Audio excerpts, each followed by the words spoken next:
This is the Awful Announcing Podcast. Here's your host, Brandon Contes.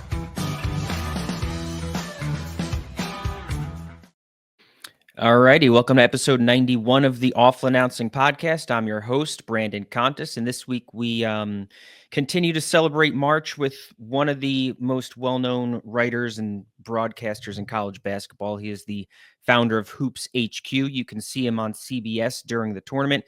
He is Seth Davis. Seth, thanks so much for coming on the podcast today.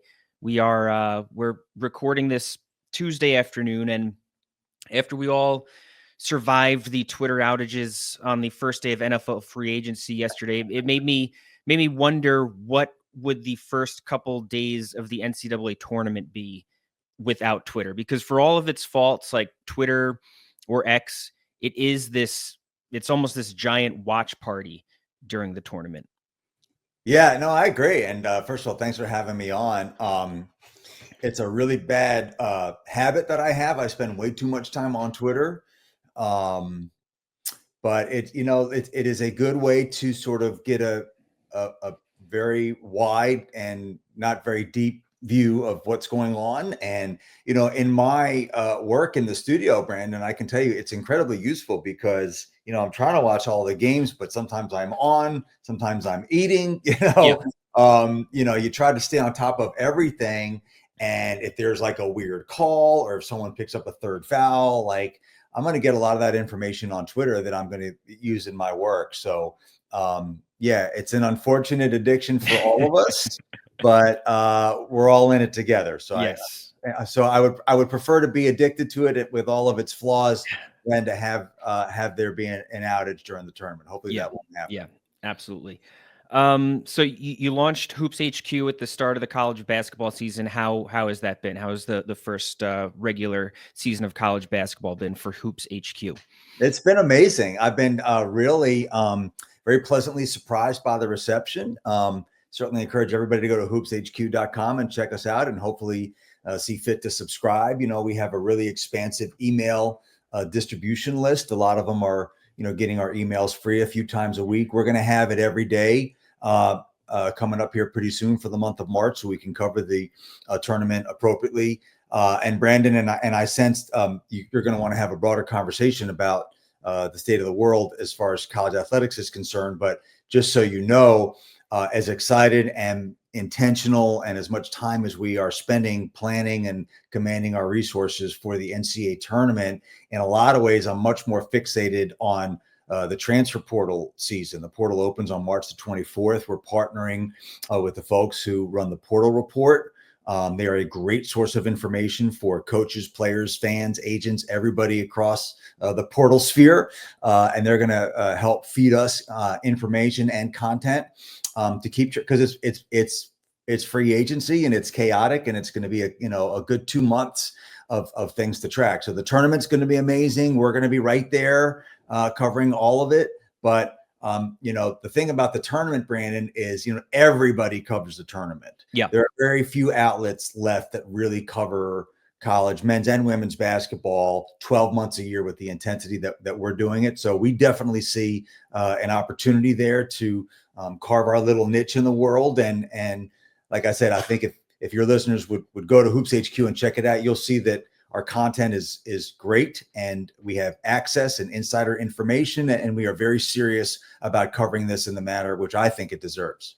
So was that the sort of motive behind launching Hoops HQ? Like, did you almost? I mean, it's weird to say that there's a void in covering college basketball, because there is a lot of college basketball coverage, but like you said, a lot of it does center around this month. Yeah, I don't think of the tournament as college basketball. I almost think of it as a different sport. It's so big and so transcendent, and it penetrates through everything. I mean, you have we just saw on Sunday, for example, 60 Minutes did a big piece on Danny Hurley, right? Everybody covers college basketball this month. So in some ways, it's actually not great for a place like Hoops HQ, because I kind of like having the landscape to ourselves. But we're going to shine during the tournament. I can promise you that as well. We should. But when April 8th comes around and the circus moves on, we're going to still be under the tent doing really, really good work. So Like you said, it is different, and a lot of people jump aboard in March. I'm sure you welcome all of the fans. Do you welcome the added coverage then, or is there an aspect of like 60 Minutes is doing this piece on Danny Hurley, Stephen A. Smith is starting to talk about college basketball this month? Like, is there a semblance of, if you haven't been there all year, don't start talking about us now? No. It's fun. We can't be taking stuff like this seriously. I love that people love the tournament. Yeah. And look, I don't like using the word brand. It's very solipsistic, but I have a brand. You have a brand. Awful Announcing has a brand. Stephen A. Smith has a brand. Everybody has a brand. And my brand after, this is going to be I think it's the 21st year with CBS, but 20th selection show, maybe, because we didn't have one in 2020, obviously. Okay. But yeah. My brand is attached not just to college basketball, but to this tournament. People associate, to the degree that anybody thinks of me, and I know that they don't really, but to the degree that anybody does, it's like, oh yeah, that's the March Madness guy. And I can't even tell you just how, even as I say that, I can't even wrap my head around it, because people love this tournament and I love covering it. So as far as I'm concerned, the more the merrier. It's funny. There are always headlines about NIL or the transfer portal being the end of college basketball as we know it. Yet every March, here comes March Madness and the NCAA tournament as we know it. Like you watch these games, and it seems like the heart and soul of college basketball is still there. So is NIL, is it good for college basketball? Oh, it's amazing. This is not arguable, Brandon. It has been amazing for college basketball. So let's just start with this. If there was no NIL, if there was no player compensation, do we think Cooper Flagg would be at Duke? No. Or, the G League created this Ignite program so they could pay guys coming straight out of high school, because we still have the 19-year age minimum. A lot of the top players were going there. A lot of the top upperclassmen who were kind of borderline NBA prospects were staying in the NBA draft for a chance at a second-round pick or a free agent contract, figuring if that doesn't work, I can go to the G League, or I can go to Europe and make some pretty good money and then try to, make the NBA that way. Now you've got players like a guy like Mark Sears would have stayed in the draft, but he looked at it and he said, I can make more money. Forget about equal money, more money at Alabama. And now next year, beginning in July, assuming the House settlement gets approved, which I expect that it will, now schools can pay players directly, athletes directly, up to $20 million per school. And so I think it's great, man. I like money. I like to make as much as I can. I want you to make as much as you can. And I want Cooper Flagg and Mark Sears and everybody else trying to make as much money as they can. That's how it should work. One of the biggest critics of NIL has been Charles Barkley, who repeatedly says that it's ruining the sport. But you interviewed him. I think this was like a 10-year-old interview, and you asked him the question, what would you do if Auburn or an Auburn booster came asking for $100,000 to pay a recruit? You reiterated that it would obviously be against the rules. Do you remember that? Do you remember asking Charles that question? Do you remember his answer? Good research on your part. By the way, he didn't hesitate. He said he would do it. Yeah. And he, as I recall, that was for Campus Insiders, the now defunct Seth Davis show, may it rest in peace. He referenced the situation in North Carolina, where they were, shepherding athletes through this sham academic course to keep them eligible. So they were sliding their education. Charles Barkley is a big education guy, and I love him for that. But I don't know that he is against NIL per se. I think he likes the idea of players getting paid, but he talks about it on a much broader scale, particularly, frankly, as it relates to young black men who, he talks about, when he goes to an all-black school and he says, how many guys think you're going to be pro athletes? A significant percentage of the hands go up. And so he has been a staunch proponent, and I love him for this, of the value of education. I don't think these things need to be mutually exclusive at all. And yeah, more money, more problems. So you have to be careful of that. When I say I want to make a lot of money, that is very much true. But obviously there are, things that are more important than that. I mean, you could say, well, I'll pay you X if you let Y happen. And I would say, of course, I don't want that money. So, it's one of the things I like sports in general, Brandon. And I have 3 sons. 2 of them are in college. The third is a freshman in high school. I talk about like when you're sports fans, you're not just talking about who wins and who loses. It's about these types of issues and sportsmanship and competitiveness and discipline and what it takes to be great. What does it mean to be a good teammate?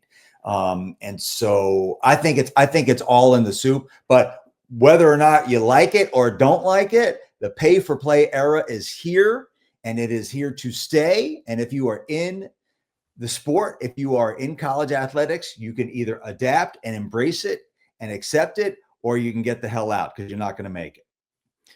How is working with Barkley during the tournament? Oh, the best. Charles Barkley, it's interesting you bring up that interview because I've interviewed him in a couple of different places. And every time we all know that he's like the funniest dude anywhere, right? He's hilarious. But every time I've interviewed, it's been a mostly serious conversation because he's very thoughtful and he's very intelligent and he's very wise. And a lot of times intelligence and wisdom are different things. And he is the most generous, loving, warm. He just loves people, man. Look, he knows he's Charles Barkley, right? But if you put him in a room, whether it's you, me, a runner, a kid, like whatever, like he doesn't see levels. He doesn't see, well, I'm here, so you're here. Like he wants to treat everybody with respect and kindness. And it's a beautiful quality. So I feel very lucky not only to be able to work with him sometimes and be on the air with him, but to call him a friend, because that's how I feel about him. He's really my friend. What does he bring to the tournament? Because obviously he's not even locked into the NBA all the time, and he talks about the NBA every week. So he's not locked into college basketball all the time. But what does he bring to the tournament in March? Well, he brings a lot of hockey knowledge. That's obviously important. Look, the great thing about Charles is he is 100% authentic. Yeah.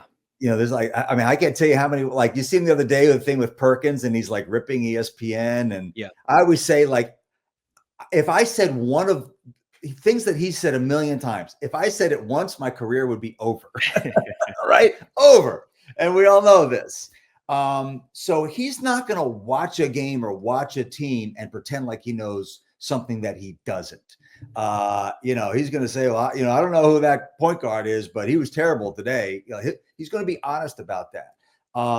But he does watch and he does pay attention. And look, I mean, he's one of the greatest players of all time. He knows the game. He can watch teams and get a sense of what's going on and break down the game and give his opinions. So not only does he have the basketball part of it, Brandon, but as a broadcaster, he is elite of the elite because he's got a unique personality. And he's going to give you the stone cold truth. And I can tell you, and I know this comes over on air because he's talking about it all the time. Like, he doesn't need to do the tournament. It's a long NBA season for them. The playoffs is like 3 months. He's obviously not so tapped into it. Obviously doesn't need the money. He loves doing it. He loves March. He always said, in the NBA, we'd watch March Madness. So he loves being at March Madness. He loves being at the Final Four. He just loves doing it. So I think he's an incredible asset to our coverage and to the tournament in general and to planet Earth, frankly. What is the excitement level next week on Thursdays? Do you get a rush being in front of all those screens on set for the start of the tournament? Yeah. Well, it's, I can tell you it's a physical grind. Like, so many people ask me, like, how do you prepare? Yeah. I'm not cramming. Like, I got up early this morning. I'm drinking my coffee. I was watching High Points, Winthrop in the Big South tournament, texting with their coach a little bit. So I'm not like cramming at 11 p.m. Wednesday night about all the teams. It's much more about getting a good night's sleep, getting my workouts in. I was on the Peloton this morning. My meditation, my sort of, because it really, you have to remember now, Brandon, I start on Tuesday night with the first four. So we come in Tuesday night, we have that doubleheader plus a post game. So it's a very late night, get to sleep in on Wednesday, which is good, get a good workout, all that stuff in, go into the studio late night Wednesday, and then a very early turnaround for Thursday. So by the time Thursday noon tips off, I'm kind of dragging, and I'm at my home here in Los Angeles. So it's a body clock thing. Remember, I'm going to be in New York. First, I'm going to Indianapolis to cover the Big Ten tournament for Big Ten Network. And then I'm going to New York for the selection show, select all day Sunday, selection Sunday. And then on Monday, I fly to Atlanta. So, but to your point, it's so much fun. And the games really carry you through. Like when you're dragging excitement, like just the excitement of the tournament and the games. And then, you know, I have sort of developed that muscle that maybe I'm feeling tired, but when that camera turns on, boy, I might feel tired, but I don't want you to think that I'm tired. I don't want you to see that I'm tired. And then really, you know, for the Atlanta crew, once we get through Friday night, I'm home free because CBS airs the first few games on Saturday, and we have a later window on Saturday and then a later window on Sunday. So, you know, once about Friday, about 2 a.m. is when I'll leave the studio Friday night. TV wise, I'm home free though, but for Hoops HQ and all my other obligations, it's still quite an extensive schedule. And I tell people all the time, I haven't worked a day in my life and I'm not breaking the streak today. Obviously your media career started as a writer, and you're still a writer, but were you always comfortable on TV? Like, did you know you would be good on TV? Did you have aspirations to be on TV? Because not every sports writer has that entertainment value. Yeah, no, it's a great question. I actually, in my mind, Brandon, probably started with the TV aspiration. You might be too young to remember a time when you got your sports news from your local newscast. So I grew up in Maryland, DC area. Channel 4, we had George Michael. I don't know if you've ever seen his old show, The Sports Machine. You should Google him, an incredible innovator. That was the NBC affiliate. Channel 7 was the ABC affiliate, Frank Herzog. He was the voice of the Washington Redskins. And then Channel 9 was the CBS affiliate, Glenn Brenner, who was basically a former minor league baseball pitcher, and it was just hilarious. And so I saw those guys and said, oh, that's what I want to do. But I always did like the writing piece. I went to Duke, obviously, and wrote for the student newspaper, and also did work on the student TV station and the student radio station. That was the Christian Laettner era. By the way, I recommend to everybody the documentary that ACC Network, Raycom, did 91-92, about the 91-92 Blue Devils. That was my senior year. So I kind of had this decision to make, Brandon, when I left Duke. Like, do I want to be a writer or do I want to go on TV? And one of the people who really convinced me to go into writing was John Feinstein, who another Duke graduate, and had taught a journalism course and was really almost insistent that I go into writing. And I really did. You were starting to see that model of writers on TV. Like Will McDonough was an NFL writer for the Boston Globe. He was on the NFL Today. I think I just messed up my camera. You see it? It's zoomed in a little bit. It's like it has a mind of its own. If you can tell me how to turn that off, I will. Turn off the mind of its own part. I'll try to adjust for you. And so, yeah, Will McDonough had started doing that with the NFL Today. He was an NFL writer on the NFL Today, and Pete Axthelm was a writer. He was doing great stuff on ESPN. So I did think that could be my path to TV. If I established my bona fides as a writer, then maybe I could move that pathway into TV. So when I got to Sports Illustrated, they started a network called CNNSI, and the concept was it would be a 24-hour sports news channel, and it would be, they'd put Sports Illustrated writers on camera. But to your point, a lot of the writers really didn't want to do it and maybe didn't project as well on camera. I was a ham, so I was happy to fill that role. I was like barely getting in the magazine at that point. And so, yeah, I just kind of rode with it and got a chance to work for CBS. And 20 years later, it's still happening.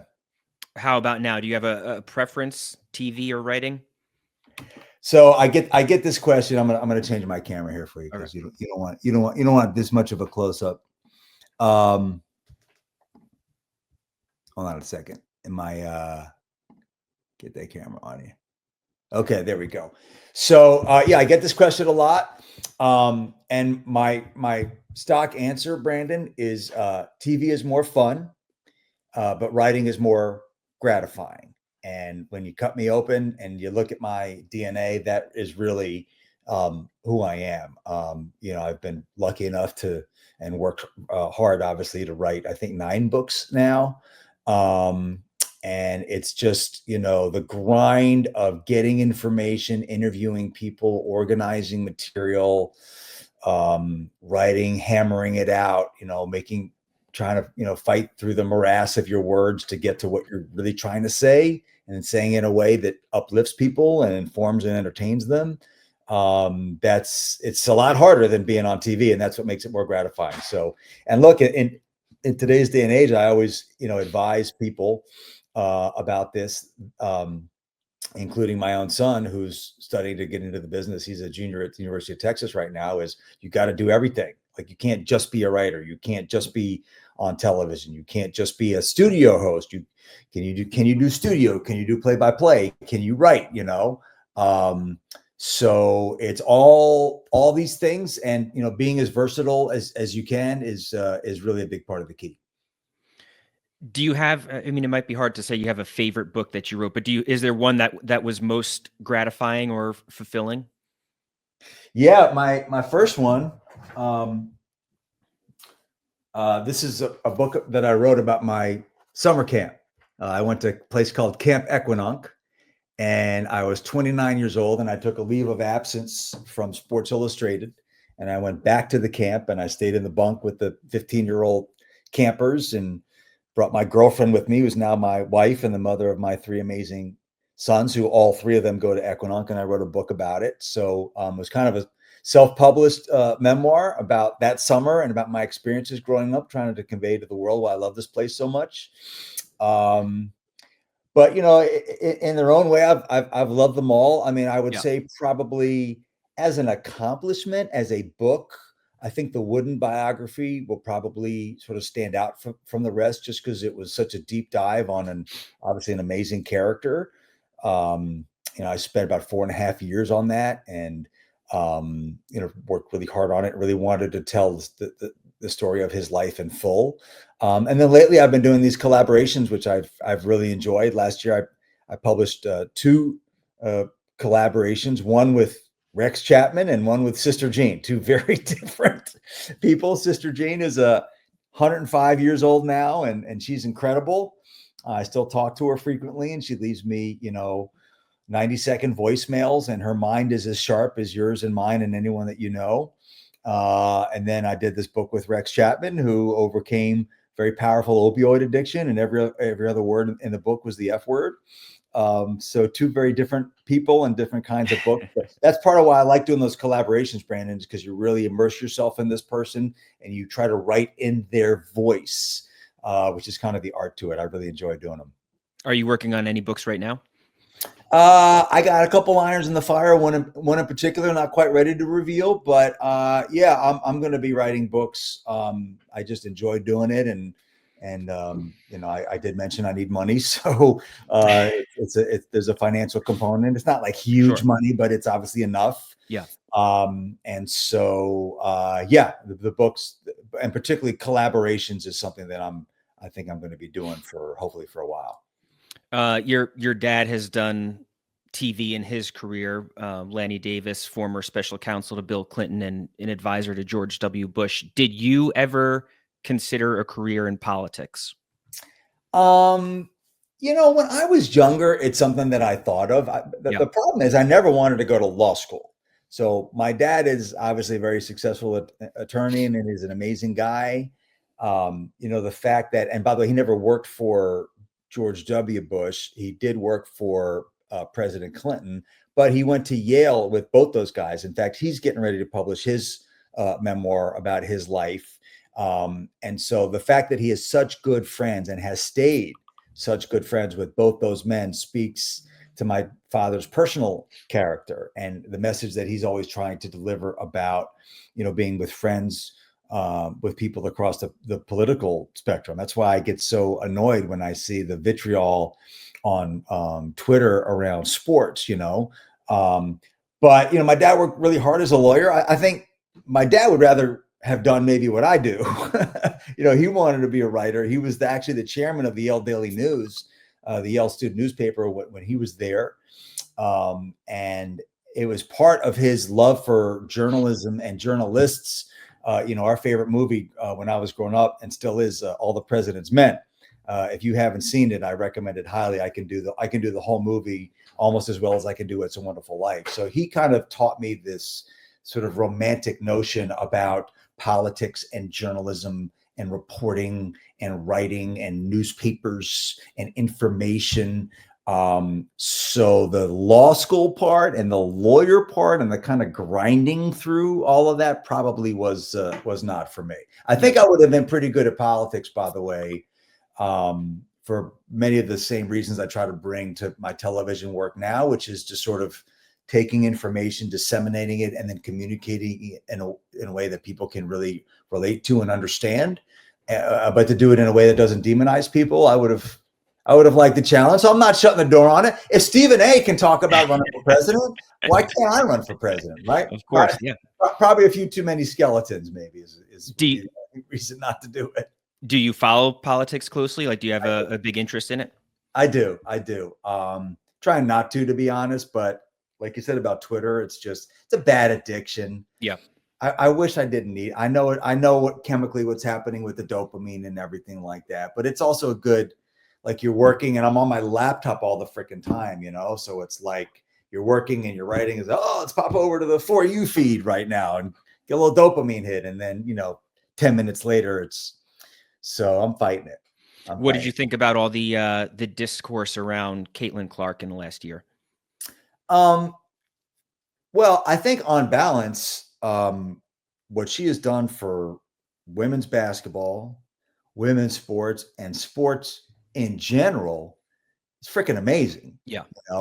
I do think that the phenom of what she did opened up some conversations that I think were pretty interesting and frankly pretty healthy around issues of race, gender, sexuality, business, competition. I think much of it was very interesting. Like everything else these days, like Brandon, I talk about social media as being like a funhouse mirror. I'm sure you've gone to like a carnival and a funhouse mirror and you stand in front of those things and it's not real, right? I mean, your legs are hugely long. You have no neck, you're like this. It looks funny. It looks weird. And that's what makes it fun, but you don't panic. Mom, what happened to my neck? What's happened to my legs? How am I going to walk around like this? But for some reason, people, particularly young people, look at social media, look at Twitter, and they think that it's real.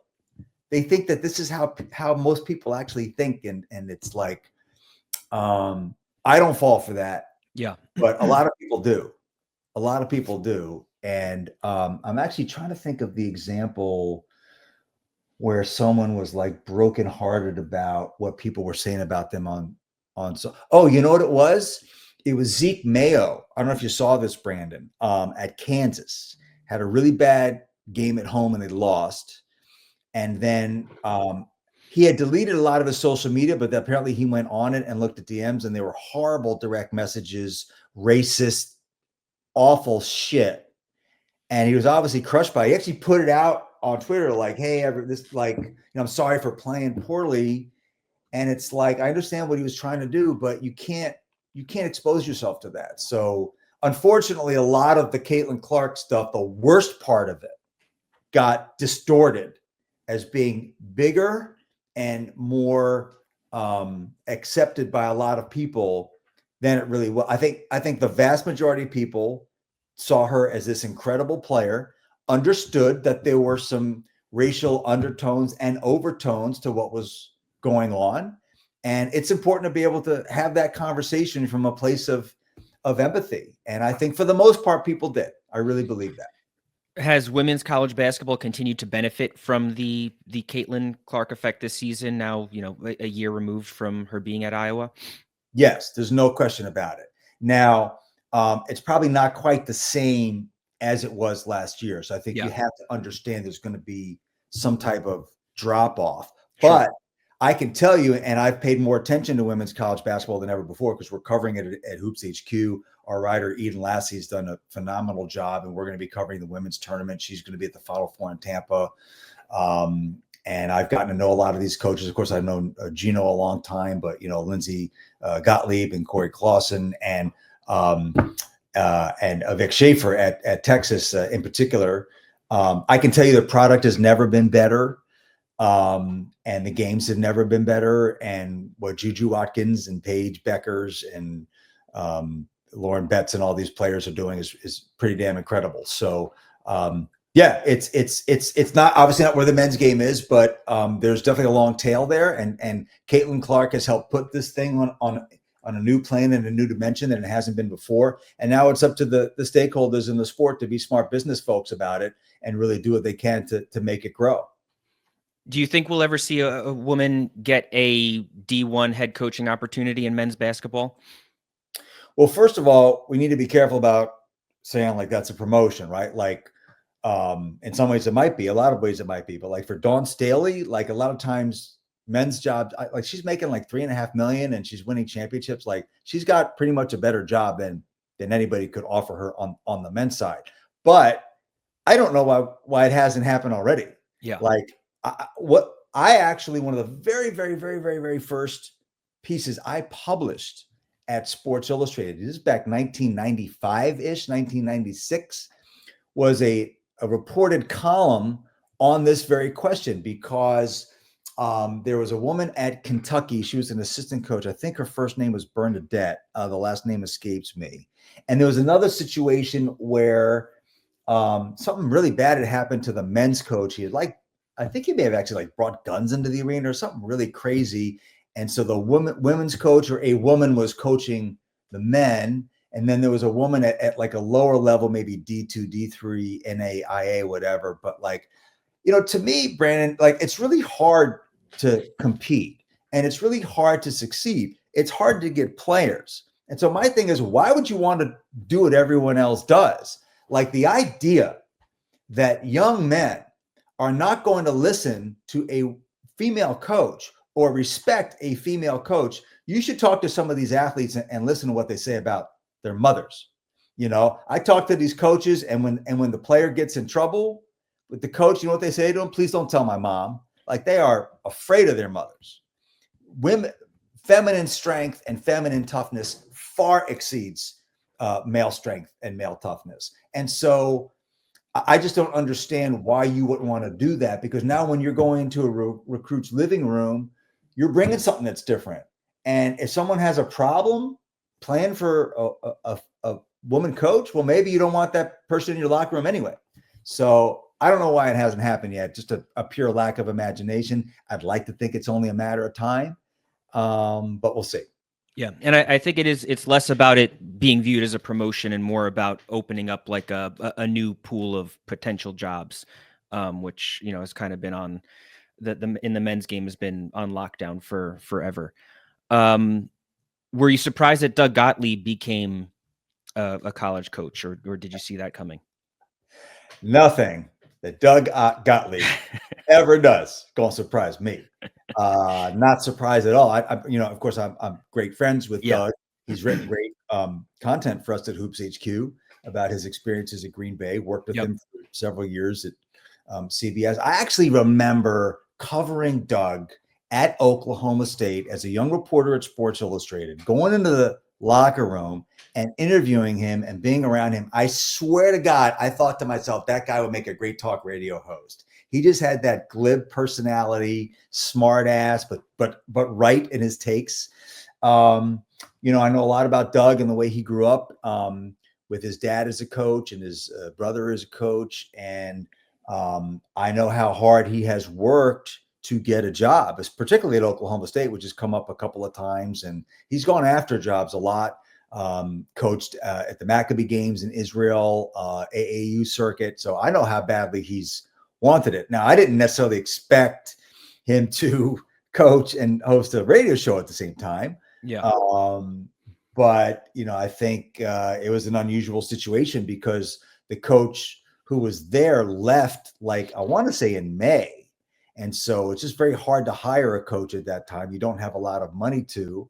And Doug, to make the financials work, felt like he needed to be a talk show host. I mean, I don't know why it matters either way. I don't know that it's a great idea. I don't know that it's a terrible idea. I know the only thing that matters is whether he wins games. So obviously they haven't won a lot of games this season, I think mostly because of the circumstances. And then they've had some injuries. The leading scorer in the nation, Anthony Roy, hurt himself. So, that took its toll, and, they were expected to lose. So we'll see how it goes in the next couple of years. Whether he succeeds or fails there, I don't think is really related to the fact that he's still a talk radio host. I just think it's either going to work or it's not. It's a really difficult job in this environment. I know I got to let you go in a couple of minutes. Just a couple of quick, kind of current events. How impressive is the turnaround that Rick Pitino is overseeing at St. John's? It's impressive. It's not the least bit surprising, not only because he's Rick Pitino, which is the obvious answer, but because of the transfer portal and the rapid roster turnover, you can flip that thing really quick. It's interesting, Brandon, at Iona, he had a big man named Nelly Jr. Joseph. He is now playing for Rick's son, Richard, at New Mexico, and they won the Mountain West regular season. He also had a really, really good guard named Walter Clayton, who he wanted to come with him to New York. He's a Florida kid, transferred to Florida, and now he is the best player on a team that could very well cut down the nets in San Antonio. And then Rick also had Dennis Jenkins, who was the leading scorer at St. John's last year. He had all three of those guys at Iona, right? So in the transfer portal era, when you can get guys in like that, why wouldn't you want to play for Rick Pitino? All these guys have one goal, and that's to make the NBA. How am I going to get to the NBA? If I play for this guy, he can help me get to the NBA. Well, of course. So I'm not the least bit surprised.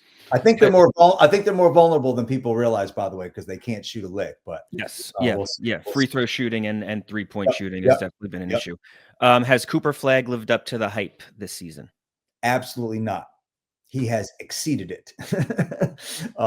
For a guy to come in with that kind of hype, it's not the physical piece that you wonder about. It's everything that goes with it. And then playing for Duke, which is the most visible college program in the country, and then the responsibilities that he was given at Duke, they basically don't have a point guard.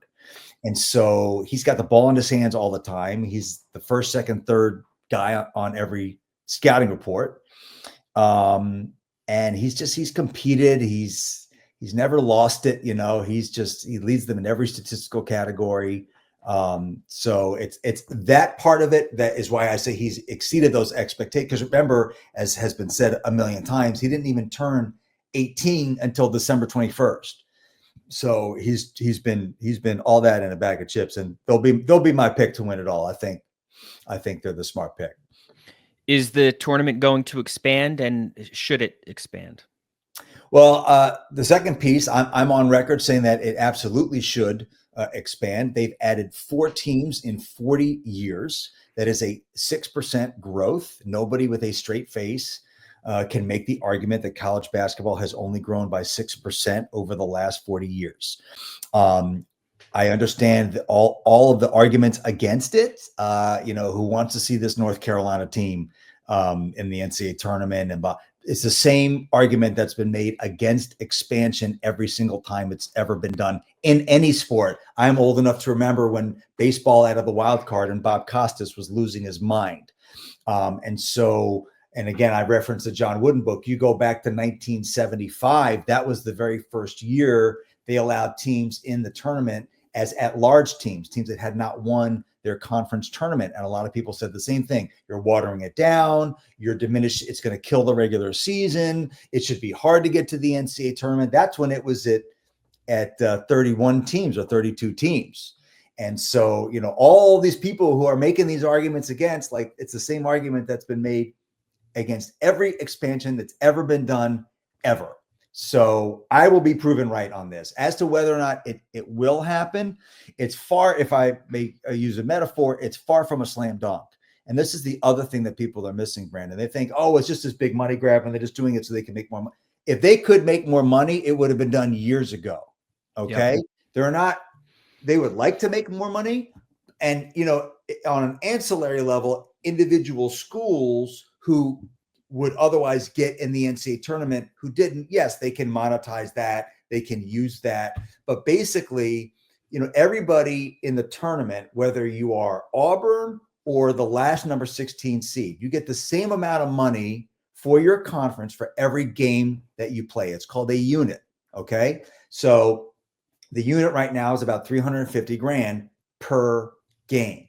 If you bring in more teams, you're taking that same pie and you're making the slices smaller, and nobody wants the slices to be smaller. So they got to grow the pie. So now you got to go back to not just CBS and Turner, but Cap One and Coca-Cola and Buffalo Wild Wings and all of your revenue sources. You got to grow the pie just so the slices remain the same size. So that's where we are. They're trying to figure out, and the NCAA feels like whatever they do to the men's tournament, they need to expand the women. I disagree with that. The women are not ready for expansion. That's a very bad reason to do it, but that's kind of in the mix as well. So that's the process. If they're going to do it for next, so they're only talking about probably 4 or 8 teams. And by the way, one of the reasons why I think they should expand it is it's going to juice up Tuesday and Wednesday. I mean, think about what you do for a living, Brandon. People say, oh, but like, I love the first 4, but what's everyone going to say next Tuesday, Brandon? Oh, this isn't the real tournament. The real tournament starts on Thursday. Well, imagine instead of 2 games each day, we have 6. You tell me you're not going to watch? Right. You tell me people listening to us right now are not going to watch. And may I say bet? So trust me, if and when they expand, Tuesday's going to have 6 games. Wednesday's going to have 6 games. Thursday and Friday are still going to have 16. Everyone's going to agree that it's awesome. And millions of people are going to go on to Twitter, if it's still around, hopefully it's not, and apologize to me personally and profusely and recognize that I was right and everybody else was wrong. Good stuff. Seth, enjoy Sunday. Enjoy the tournament. Thank you so much for coming on the podcast. Thanks, everybody. Today. Go to hoopshq.com. Thanks, Brandon. That is Seth Davis. I'm Brandon Contes. This is the Awful Announcing Podcast. Please rate and subscribe to this podcast. Please also subscribe to Awful Announcing's YouTube page. But regardless of how you consume Awful Announcing and the Awful Announcing Podcast, thanks for listening and be good. Thanks for listening to the Awful Announcing Podcast. For the latest news spanning the sports media landscape and more, check out awfulannouncing.com and follow us at Awful Announcing.